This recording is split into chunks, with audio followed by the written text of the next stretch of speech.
Hey guys, welcome back. I hope you are having an amazing day. Let's get right into the stories. The first one is an entitled People story. I was just trying to do some regular weekend grocery shopping at my local Walmart when I somehow got dragged into a totally bizarre situation involving some crazy lady who thought I worked there. I guess I should start at the beginning. It was a normal Saturday morning and I headed to Walmart like I usually do to pick up stuff for the week. I don't love going to the store, but it's pretty convenient and has everything I need. I parked my car and went inside, grabbing a cart and starting on my list. I was wandering around the produce section when this woman who looked to be in her 40s came storming up to me. "There you are," she yelled. "I've been looking all over for someone who works here." I gave her a confused look. I don't actually work here. I'm just shopping." The woman glared at me. "Don't be stupid. I need you to come tow a car in the parking lot right now." Now I was really lost. "I'm sorry, I really don't work here. I can grab someone for you." "No!" the woman snapped. "We don't have time for that. Let's go." She grabbed my arm and started dragging me toward the front of the store. I yanked my arm back. "Hey, knock it off! I already told you I don't work here." The woman's face turned red with anger. "How dare you refuse? It's your job to tow cars when I say so. Now come outside and do it." I stood my ground. "Absolutely not. I don't take orders from you." The woman looked like she might explode. She jabbed her finger into my chest. "Listen here, there is an unauthorized car taking up 2 parking spaces outside. You need to tow it immediately." I swatted her hand away. "And I already told you I don't work here and I'm not towing anything." The woman's voice got louder and shriller. "This is unbelievable. I'm a paying customer and I demand you tow that car right now." I was getting seriously pissed off. "Lady, are you deaf? I'll say it one more time. I do not work here. Go find an actual employee if you need help." The woman's face was now a deep purple. She was screeching at the top of her lungs, causing a huge scene. "How dare you refuse to do your job? I am reporting you to your manager. What's your name?" I rolled my eyes. "I'm not giving you my name because I don't work here. Do you understand English?" The deranged woman whipped out her cell phone. "Fine! If you won't tow that car, I'm calling the police." I threw my hands up in exasperation. This woman was nuts. "Go right ahead and call the cops. In fact, I'll call them for you to report your harassment over something I have nothing to do with." The woman ignored me and dialed 911, then told the operator I was refusing to tow a car as part of my job duties at Walmart. I quickly pulled out my own phone. "Hello, 911? I'm at the Walmart on Oak Street and some crazy woman is harassing me because she thinks I work here and is demanding I tow cars from the parking lot. Obviously, I don't work here, and she's nuts. Can you send someone over?" Soon enough, 2 police officers showed up. The woman ran over to them, still screaming about me refusing to tow the car. I told the officers the facts, that I was simply a customer, and this deranged lady had accosted me and was making insane demands. After getting statements from both of us and other witnesses, the cops told the woman that I clearly didn't work at Walmart, and she had no grounds to make any demands of me. "Ma'am, this man was simply shopping and does not work here. You cannot force random customers to tow cars for you," one officer told her. The woman stomped her foot in fury. "That's ridiculous! He was being negligent and refusing to provide customer service. I'm reporting this to your supervisor," she screamed at the cops. They told her they were simply following the law, and that if she continued screaming and causing a scene, she would be arrested for disturbing the peace. Well, that finally shut her up. She glared menacingly at me but didn't say anything more. The cops turned to leave, seeming fed up with this whole absurd situation. But of course this crazy lady couldn't let it go. As the officers walked out the door, she came up and kicked me right in the shin. I doubled over in pain as she shrieked, "This isn't over," before running out the door herself. One of the cops had seen her kick me, and came back inside to ask if I wanted to press charges for assault. I said, "You bet I do." The lady had kicked me, harassed me, and caused a huge scene over total nonsense. There was no way I was letting her get away with it. The police tracked the woman down in the parking lot and cuffed her. Apparently this wasn't her first run-in with the law. She was already known to police for previous disorderly conduct charges. I gave my statement and said I wanted to press charges for harassment and assault. A few months later, I had my day in court. The woman tried to claim I had provoked her by refusing to tow the car, but the judge wasn't having it. There were multiple witnesses saying she had harassed and assaulted me completely unprovoked. Plus, she had a history of this type of behavior. Long story short, she was found guilty and sentenced to 6 months in jail, plus anger management classes and psychiatric treatment. I still shop at that Walmart since it's so convenient. but I haven't run into that crazy lady again, thank God. Some people just lose their marbles and go nuts on innocent strangers. But at least I stood my ground against her harassment and insane demands. And I'm really glad I pressed charges because clearly this woman needed a wake-up call that it's never okay to assault someone, no matter how worked up you might get over something trivial. The next poor soul who refuses one of her ridiculous demands might not get off as easy as I did. The next one is a pro-revenge story. This tale takes place over the course of many months and resulted in over 150 layoffs, all to save 22 IT techs from losing their jobs. I learned a long time ago that no one cares about the IT team at our company. They see us as those useless employees always complaining about rules. We are a mortgage company, and those rules are the rules everyone follows to protect customer data privacy and to prevent theft. When your company suddenly loses 2 full payments for a house to some scammer in Nigeria, and the FTC has questions for you, then it is time to change your policies. This meant cutting legacy access, revoking unnecessary access, and correctly coding job titles in Active Directory to prevent people from granting their own access. What this boiled down to was a meeting that I phoned into a year ago. This was one of those meetings where I did not need to be there. Budget meetings. In this meeting, the VP over the accounting department played a recording showing times when someone in the IT tech team provided subpar service. She tried using this as a reason to fire half of the tech team. The trouble was that all of the people she played recordings of were already fired for giving terrible customer service. These people were replaced by 5-star techs who know what they are doing and give excellent customer service. This started the whole chain of events that led to last week. Since this meeting was every 2 months, VP has tried to use her position and influence to grow her team while shrinking ours. Every budget meeting I would show up and VP, who shall hence be referred to as Karen, would target my team.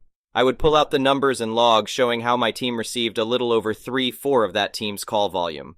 I show how my team of 22 techs personally receives more phone calls than every other inbound call employee by more than double the number. I show how, with the call volume we receive, we still maintain a 98% satisfaction rating. At the 3rd budget meeting, the COO had been tired of hearing the same excuses and wanted hard data. He had a point. I was merely throwing out basic numbers without providing real data. Our company was in the middle of a budget crisis and someone needed to be cut. These budget meetings were basically a way to defend our own department from the chopping block. Karen believed that the best defense was a good offense. She was right, but not in the way she thought. When it became clear that the IT support team was on the chopping block, Karen starts to have her employees call into the tech center and have them make requests that she knows we cannot assist with, as that is handled by another company entirely. We are not able to transfer calls to an external line, so the only thing we can do is give the number to call and hang up. The negative CSATs start to flood in after this. Every single call from that team regarding a vendor's password reset gets a negative CSAT. Our approval rating tanked to 72% in one day. I instantly took action.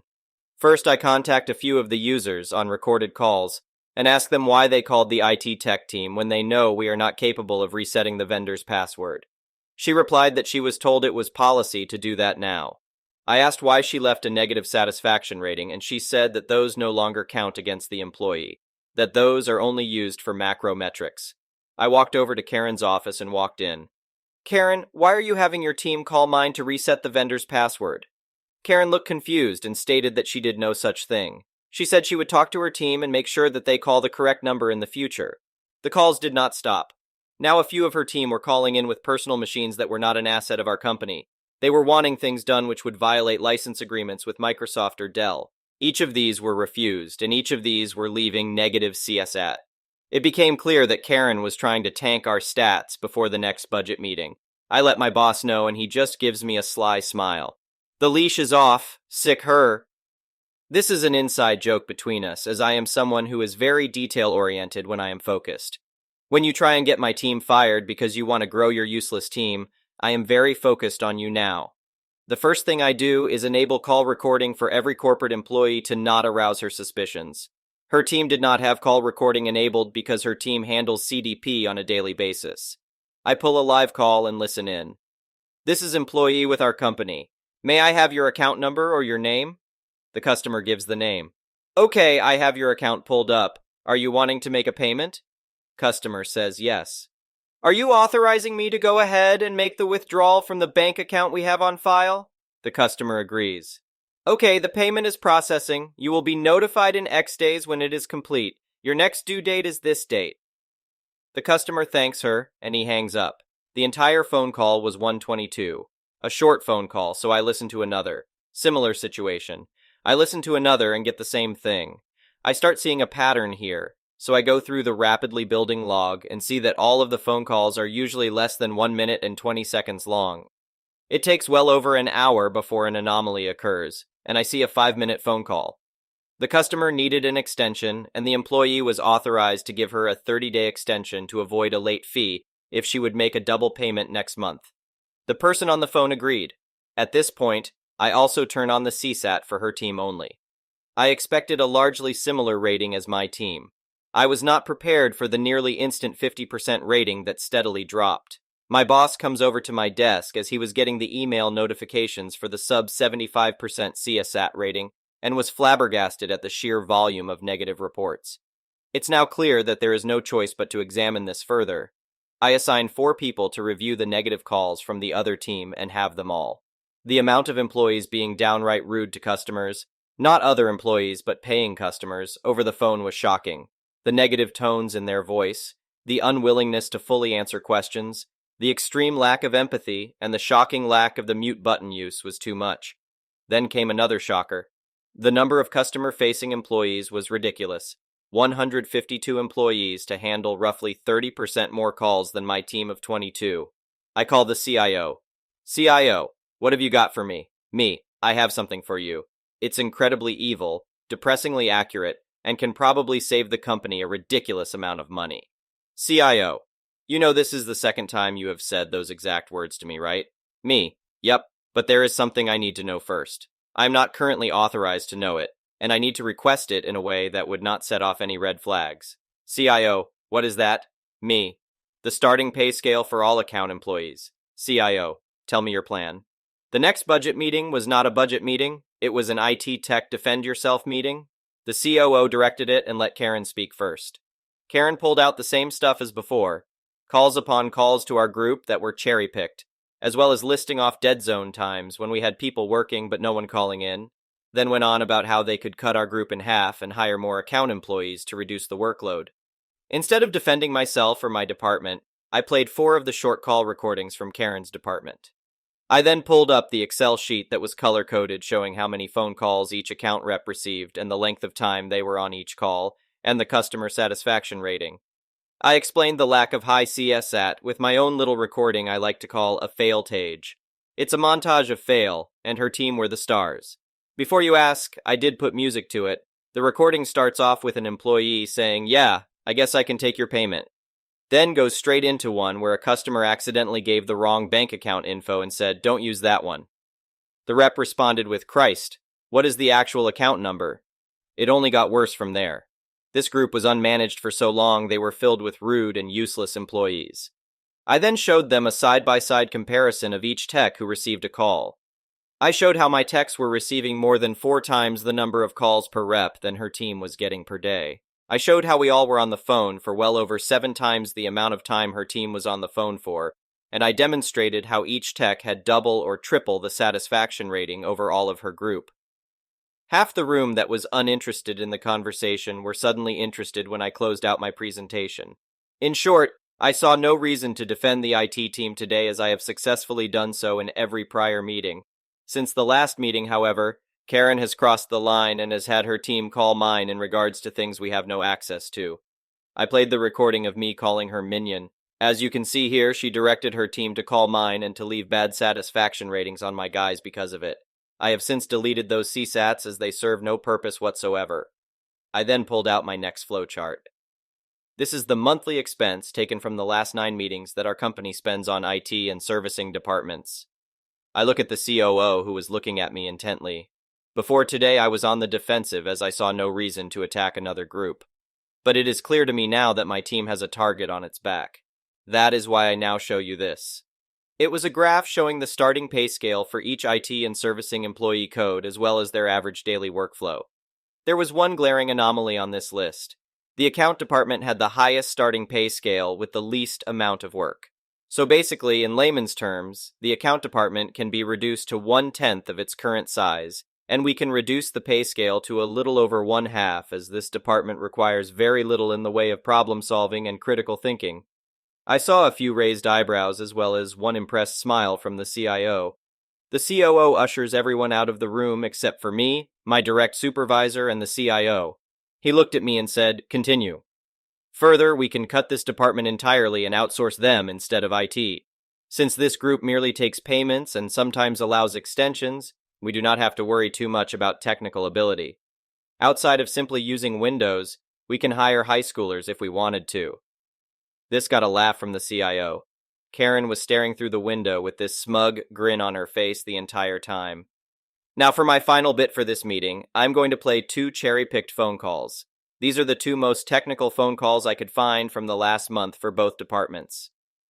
I play a call where a payment fails to process, and the rep realizes she typed in the wrong number. I then play a call where it starts out with a user stating that her customer submitted a payment to the wrong CD. The tech breaks out into our procedure to prevent wire fraud. Thanks to the quick action of this tech, we were able to reverse the CD and save this customer from losing their down payment. The final masterful stroke was playing my final card. As you all know, Karen has been coming after my team for months. She has been grinding her axe against us because she, like everyone else, has made the mistake that we are incompetent, inept, and useless to the company. What she did not know was that I have all of the logs showing the truth. The smoke she has been blowing for years is so thick that it's ridiculous. Her team is highly replaceable, and we both know my team would require extensive training and effort to replace. The CIO spoke up. With just 30 people, we can outsource her entire department and save the company millions a year. The next time we have a major IT issue, you will be regretting outsourcing us. He then pointed to the graphs and flowcharts brought by both myself and Karen. Her team is useless. The next day, I watched in pure joy as a termination request came in for Karen. It came in with the double indicator at the beginning, meaning this was a stealth term, to be done and coordinated with the person who will inform her of the termination. It's not actually, I changed that for here to protect identities. Over the next 2 months, the account team was shuttered. First, they came for anyone with disciplinary issues or attendance issues. Then they laid off anyone who had been there a really long time. Then the newest employees. The smart ones applied for other positions in the company or left before getting laid off. All the while, the calls for payments were slowly shunted to the call center in India. By the end of last week, we only have 4 domestic accounts people who take escalations that the India call center is not authorized to take. Do I feel guilty about being integral for 148 people being laid off? Yes, quite. But I know it was necessary to keep my job and my health insurance. Without my health insurance, I am a dead man. The entire reason why this happened, though, was that a division was slated to be cut and sent to India from the outset. Thanks to the actions of myself and my direct supervisor, we prevented it from being a sure thing that our team was going to get cut. On top of that, we cut out a festering wound in the company that was slowing it down and costing it money. My team has not been brought up in the budgetary meetings since. The next one is a petty revenge story. I went to my mom's graduation yesterday. It was a large ceremony with all of the graduate students receiving degrees across the university. It was held in the basketball stadium, lots of people, really loud, etc. I was with a group of 4 people, 2 of them being my siblings. Before the ceremony formally began, we were talking like normal people about mom and her degree, etc. I don't think we were particularly loud, and anyway, the whole stadium was loud. The graduates hadn't entered. They hadn't played the national anthem. This older woman in the row in front of us turns and says to my brother in a really rude tone, "Can you tone it down, please?" My brother, who is really a gentle guy and very unobtrusive, who had just been talking about how he was happy for his mom finally getting her PhD, looked super embarrassed. My older sister was indignant. I, the middle child, was petty. You tell my baby brother to shut up when your whole group is still talking? Oh, he'll know. Do you know how many times you clap at one of these things? Probably close to 50 times. I normally don't clap very hard. I have arthritis in my hands, and clapping a lot or super hard makes them hurt, tingle, etc. So I typically do a white lady tennis clap. I was right behind this woman in tiny stadium seating. Every time it came time for applause, I clapped so damn hard. Hands cupped, my chicken wing arms pumping. Really loud, old man? Encore, please. Best damn joke I ever heard in my life. E claps, right behind her head. I made sure I didn't clap the longest, but almost. After the first few, my hands started to tingle and ache, but my mama didn't raise a quitter. I think halfway through the ceremony she realized what was happening. She talked to the person next to her and gestured towards me. So I stopped for about 10 minutes, letting some thunderous applause go by with only a few polite claps, only to start up again even harder. And you bet when Mom was on stage, I was screaming and hootering and hollering. Are my hands sore today? Yes. But if I knew where the lady lived, I'd go clap outside her bedroom window. Thank you for watching. I would really appreciate it if you could like the video and subscribe to our channel if you haven't already. We'll see you again tomorrow.